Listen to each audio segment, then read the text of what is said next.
Sabah olsun geceleri unudum mən. Necə çəkirənli ürəyimi dündən. Hər şey bir an bitib geri başlar bizə. Nə fərqi ayrılıq üzmüşəm. Neçə dəfə dostum düşdüm mən. Necə yaşayar insan bu yüküylə.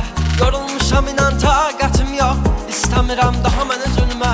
Bilmədiyin çox şey var, bunu açıb ürəyimə həsr elədim. Sevgimiz bəlkə şirin yuxuydu və ayıldıq, hər şey məhv elədi. Gözlər yuxu üçün ölər bəlkə, bu gün oyaq qalmışam pəncərəmdə. Hər gecənin bir sabahı var, amma başqadır o sabah sən gələndə. Hər tərəfdə bir izin mənə düşmə, kəsdib xatirələr bizi danışır. Əlimdə yox heç nə səndən başqa və çiynimdəki yük bizi daşıyır hələ. Çiynimdəki yük bizi daşıyır hələ. Gedincə hər şey bitər mi sandın? Mən səndən çox yara aldım. Söz etmədim mən olanlardan. Sən yüz günə başqa adamdın. Tanımıram onu daha mən nəysə. Gəlməyimin adına onun ölməysə. Bizi məhv edən istər əzafım var. Düzü gələ bilmərəm onu görməzdən. Gedincə hər şey bitər mi sandın? Mən səndən çox yara aldım. Söz etmədim mən olanlardan. Sən yüz günə başqa adamdın. Tanımıram onu daha mən nəysə. Gəlməyimin adına onun ölməysə. Bizi məhv edən istər əzafım var. Düzü gələ bilmərəm onu görməzdən.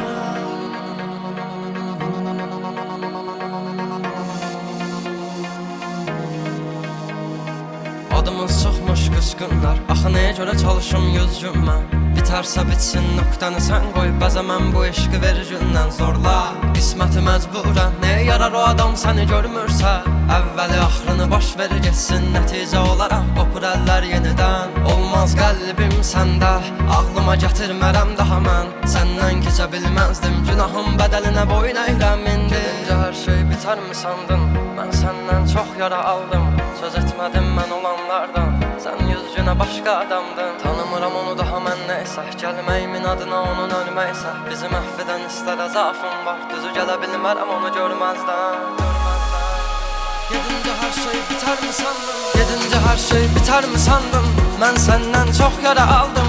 Söz etmədim mən olanlardan. Sən yüz günə başqa adamdın. Tanımıram onu daha mən nəysə. Gəlməyimin adına onun ölməysə. Bizi məhv edən istər əzafım var. Düzü gələ bilmərəm onu görməzdən. Gedincə hər şey bitər mi sandın? Mən səndən çox yara aldım. Söz etmədim mən olanlardan. Sən yüz günə başqa adamdın. Tanımıram onu daha mən nəysə. Gəlməyimin adına onun ölməysə. Bizi məhv edən istər əzafım var. Düzü gələ bilmərəm onu görməzdən.